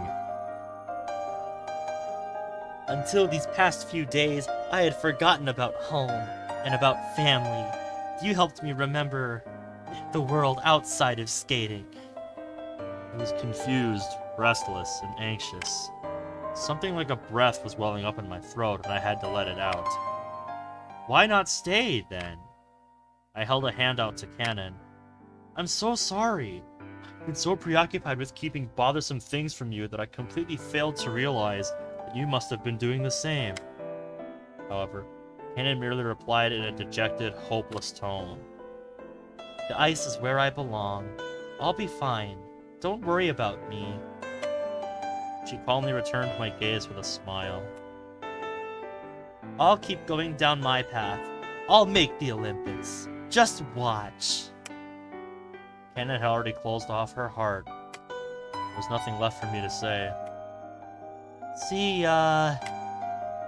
Behind that light smile lies something that she'll never let me see again. Your collar's bent. Slender fingers gently slid along my neck. Goodness, you can be so careless sometimes. Goodness. Tumultuous emotions bound me in silence. Kanon had never cared about my looks before. It was a thin sympathy. Leaving behind her an unsettling confusion, my sister and Name only walked out the door. Goodbye, Kanon. Hallelujah.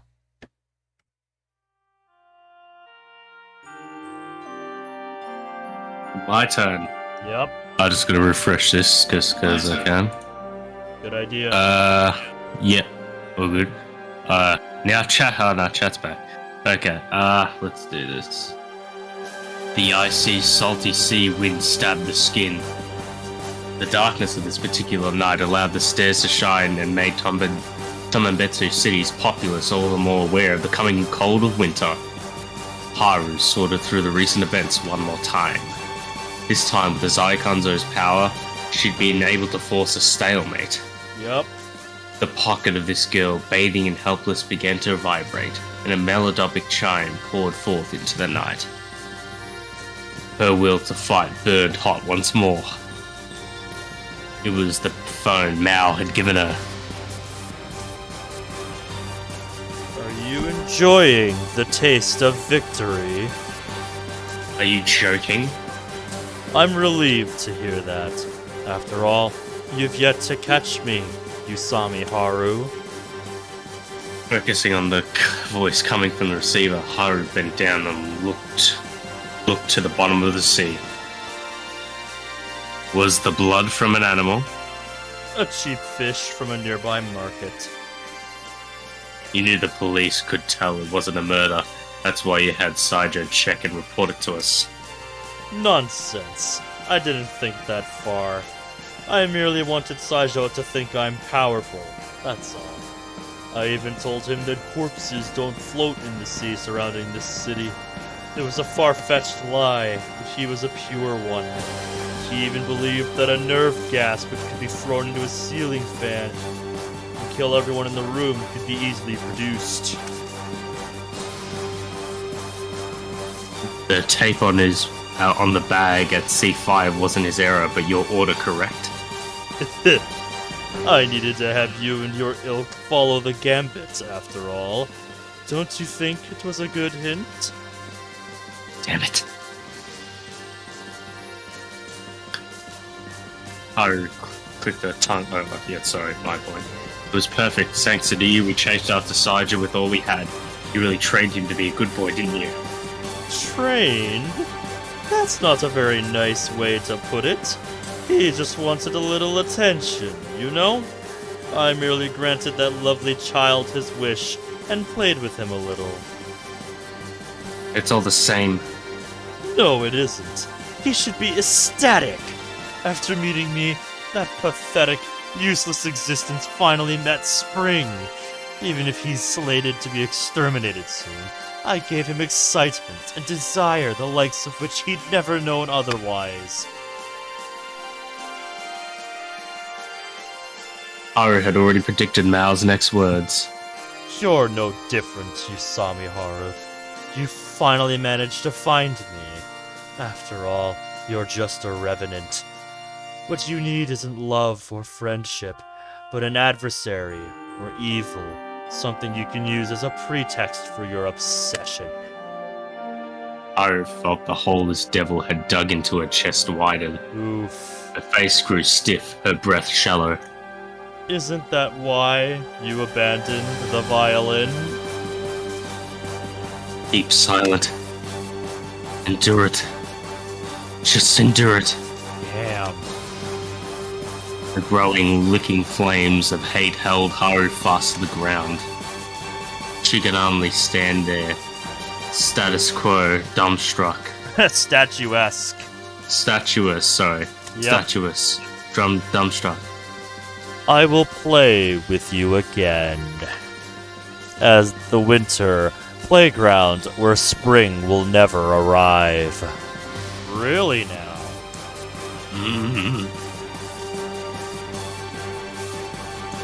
At some point, the dial tone reached her ears. The violin. With her eyes perfectly still, Haru just walked. Don't think about anything. Kick away the darkness of the night. Moan in pain, retain this anger, bear this curse, put your entire existence into this hatred. If Haru did anything else, she might think about trying to regain that precious toy she threw away so long ago.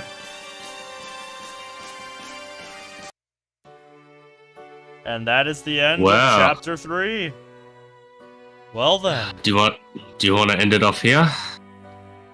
If you want to save Chapter 4 for next time, yeah. Yeah, I Be a reckon, good- because This would be a good place to stop. yeah, my partner is like telling me to come back. Okay. Sounds good. I think we'll leave it there then. So that was Chapter 3. I guess the real end of Chapter 3. Mm. So next time we dive into Chapter 4 proper. The final Yes. chapter that this game has to offer. Fuck. I'm looking forward to finding This is out good. what exactly he This means was by that. this was a good episode. Short but sweet. If you Oh, yeah. consider 2 hours short, which by Yeah. my standards is short, but Yeah, had fun. I know. I just No, because it it's all started a good. bit later. Yeah, because I had hockey, that's why. But Mm. it is what it is. We All don't we good. don't play again until Tuesday, so Yeah. there's a bit of time between now and the next game. Hmm. And funnily enough, we're playing the exact same team we played tonight. Yeah. I'm looking forward to finding out what we're gonna be getting into with Chapter 4 next time. His plan wasn't thorough enough. God, what does that mean for the finale here? Fuck. God, what does that mean for the true route, Usami's route? Yeah, I'm excited to find out. Mm. Just don't break the Fuck, man. gameplay again. Yeah, I'll keep an eye on that. I guess I didn't realize I had bumped the key at some point. Mm. That is supposed to be out of the way, but I guess it's not out of the way enough. Oh well. Well, for now, I guess we'll see you guys later. Yeah, that's all for now. Thanks for watching. I'll see you guys next time. Or I should say, we'll see you guys next time with Chapter 4. Mm. Fuck. Until then, take care. See ya.